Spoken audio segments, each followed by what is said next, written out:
Bom, vamos direto ao ponto. Hoje, o nosso mergulho é na mente de um dos pensadores mais influentes de toda a história ocidental, Immanuel Kant. Nascido lá no século XVIII, na Prússia, o Kant era um sujeito de aparência até frágil, com uma rotina super metódica, mas que carregava um intelecto, olha, absolutamente colossal. O nosso objetivo com a análise de hoje é desvendar como ele estruturou as suas teorias fundamentais sobre a nossa evolução intelectual. E o mais legal é que isso não é só filosofia abstrata, não. É fascinante ver como as ideias kantianas literalmente estabeleceram as bases de como a gente entende a educação, a moralidade e até a nossa própria liberdade de pensar hoje em dia. Então preparem-se, porque a gente vai pegar esses conceitos densos e transformá-los em algo surpreendentemente claro. A nossa rota de hoje passa por 5 pontos. 1. O século das luzes. 2. A saída da minoridade. 3. Cultura versus civilização. 4. A arte da educação. E 5. A disciplina da infância. Basicamente, esse é um mapa que mostra a nossa ascensão completa, saindo lá do estado natural e bruto da humanidade até chegar na mecânica prática que o Kant propôs para a sala de aula. Ponto 1. O século das luzes e o despertar filosófico. Bom, para entender o Kant, a gente precisa primeiro entender o mundo em que ele vivia, certo? O século XVIII ficou conhecido como a era em que a metáfora da luz foi usada justamente para bater de frente com a Idade Média. Para esses pensadores, o passado era um período de trevas, de autoridade cega e obediência total. E foi lá em solo alemão que os filósofos começaram a redefinir o humanismo, tentando resgatar a nossa razão natural contra todo esse obscurantismo. E isso levanta aquela pergunta de $1 milhão que ecoava na cabeça da genialidade da época. Afinal de contas, o que é o iluminismo? Pensadores da época como o Moses Mendelssohn sacaram que palavras como educação, cultura e iluminismo precisavam de definições urgentes. Não dava para ficar só na intuição, a coisa precisava de precisão filosófica. E foi exatamente essa a missão que o Kant assumiu com maestria em 1784. A resposta dele para isso é simplesmente sensacional. Ele definiu o iluminismo, ou Aufklärung, como a saída do ser humano da sua menoridade, da qual ele próprio é culpado. E olha, a mudança de paradigma aqui é gigantesca. Antes, lá com Descartes, o foco da filosofia era a existência, o famoso penso, logo existo. Mas o Kant eleva o jogo. Ele muda o foco para o sujeito moral. Ou seja, não é mais só sobre existir, mas sobre agir de forma autônoma, guiado pelas regras da razão. Parte 2. A saída da minoridade e a luta para escapar da preguiça intelectual. Sem dúvida nenhuma, esse é o coração do nosso estudo. O Kant identificou um problema muito sério, a nossa dependência intelectual.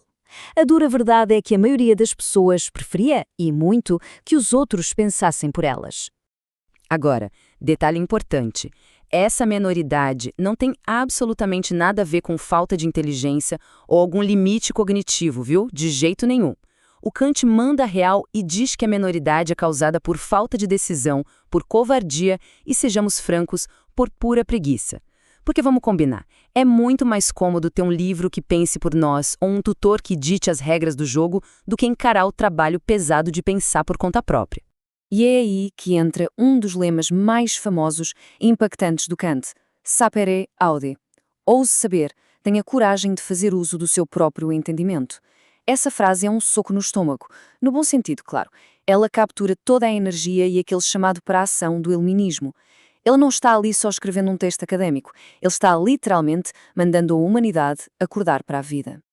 Mas, pensem bem, surge um problema prático enorme.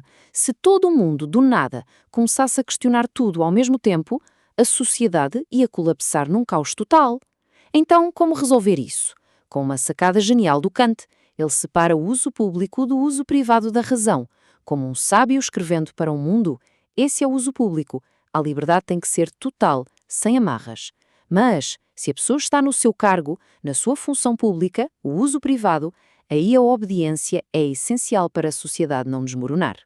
É um paradoxo incrivelmente poderoso. A frase é: raciocinai sobre o que quiserdes e quanto quiserdes, mas obedecei. Para ilustrar, imagina um professor. Ele pode criticar livremente o sistema de ensino num artigo científico que publicar. Isso é o uso público da razão dele. Mas dentro da sala de aula, exercendo o trabalho dele para o Estado, ele tem que seguir as diretrizes. Esse é o uso privado. É o equilíbrio perfeito. O progresso intelectual acontece, mas a ordem social continua de pé. Seção 3. Cultura versus civilização. A moralidade interna contra a polidez externa. Bom, agora que a gente entendeu a liberdade do indivíduo, a pergunta que fica é como é que isso ganha escala, como é que isso molda a cultura da sociedade inteira. É nesse ponto que o Kant começa a olhar para a nossa natureza humana e como a gente se relaciona. E ele traz um conceito que é no mínimo curioso, a insociável sociabilidade. O que é isso? O Kant diz que a gente tem, sim, uma vontade natural de viver em grupo, mas, ao mesmo tempo, a gente tem uma inclinação super egoísta de se isolar e fazer tudo do nosso próprio jeito. E o mais maluco de tudo isso é justamente esse atrito, esse nosso egoísmo inerente que faz o motor girar. A necessidade de ser melhor que o outro é o que arranca a humanidade da preguiça e nos empurra da brutalidade rumo à verdadeira cultura. Só que o Kant faz uma separação muito rígida aqui. De um lado, a gente tem a cultura, que é a nossa moralização interna, a nossa verdadeira ética. Do outro, a gente tem a mera Zivilisation. Naquela época, a civilização era a nobreza alemã copiando superficialmente a etiqueta da corte francesa. Para o Kant, é perfeitamente possível alguém ser super educado, saber que garfo usar num jantar chique e mesmo assim ter zero moralidade interna. As boas maneiras não garantem caráter, entendem? Quarta parte. A arte da educação e o mecanismo da ascensão humana. Afinal de contas, como é que a gente sai dessa civilização cheia de aparências e chega na verdadeira cultura? Como construir esse tal estado cosmopolita guiado por leis justas? A chave que o Kant usa para isso é a palavra Bildung. Até o século XVIII, esse termo tinha uma pegada super medieval. Significava basicamente imitar fisicamente, tipo moldar o homem à imagem de Deus, de um jeito muito passivo. O Kant pega essa palavra e dá um giro de 180 graus. Ele moderniza o termo e transforma Bildung numa construção que é mental, interna e espiritual. Esquece o imitar. A parada agora é arquitetar a própria mente por dentro. E como é que a gente constrói essa arquitetura mental? Através da Erziehung, que é a educação com o E maiúsculo. A educação serve para desenvolver as nossas disposições naturais. Mas, detalhe, isso não é um passe de mágica, é um processo super lento que leva gerações. Cada geração vai lá, passa o bastão do conhecimento, corrige os erros da geração anterior, tudo com um único e grande objetivo: formar o Aufklärer, o cidadão que é de fato esclarecido e autônomo. A humanidade é, na verdade, um projeto educacional gigantesco em andamento. O que nos traz à nossa quinta e última parte, a disciplina da infância e como moldar essa mente autónoma. Como é que essas ideias, que são tão grandes e tão filosóficas, aterrissam na prática, no dia a dia? Vamos ver como se constrói um pensador do zero. Para entender o peso do que o Kant estava propondo para as crianças, a gente precisa olhar para a concorrência da época. De um lado, a gente tinha o Descartes, que via a infância quase como um defeito, cheio de erros e fantasias, algo que a gente tinha que ultrapassar correndo usando a razão. Do outro lado, o Rousseau, que super romantizava a infância, dizendo que a gente tinha que proteger a pureza selvagem da criança para o mundo não corromper. E o Kant? Bom, o Kant não concorda com nenhum dos dois.